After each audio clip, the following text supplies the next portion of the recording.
I'll tell you a story. I was campaigning for president, and I was out in Colorado, and I was with a man whose family had been, he was a former senator, a man whose family had been in the United States since the conquistadors for generations. And he kept, and there were a whole lot of people standing across a refurbished rail station in eastern Colorado. And there was literally 10,000 people on the other side of the track waiting to hear me speak. And he kept saying, "Now, Joe, remember, these people are not, these are my people. They're Hispanic. They're not used to being taken. You got to show respect and serious." I said, "I understand." And he kept it up.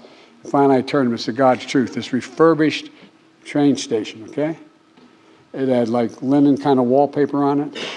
And about every 20 feet, there was a brass plaque that's saying, 'No Irish allowed.'" I said, "I get it. I get it. I've met more with Xi Jinping than any world leader has over the last 10 years.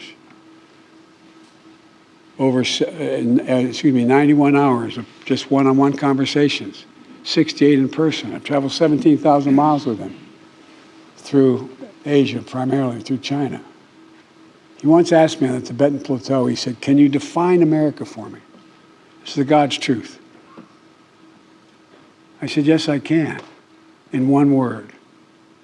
But if he asked me about Ireland, I could have said the same thing.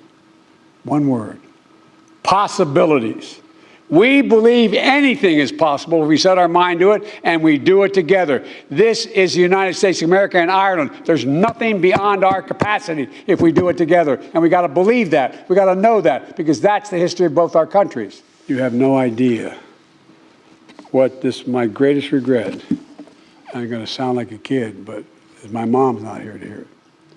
My greatest regret is my grandfather Finnegan, who was an Irish American whose grandfather was Owen Finnegan, who made the effort. And he was a great athlete. He went to Santa Clara University, and he was a newspaper guy on the business side. And I never understood what he meant when he said, "Joey, I worry about you." He'd lean over. I said, "Pop, what do you worry about?" He said, You're too much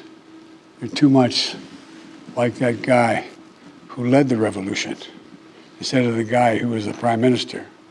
I said, he said, "You got to be less like the military guy. They shot him. And more like De Valera." Well, I've never...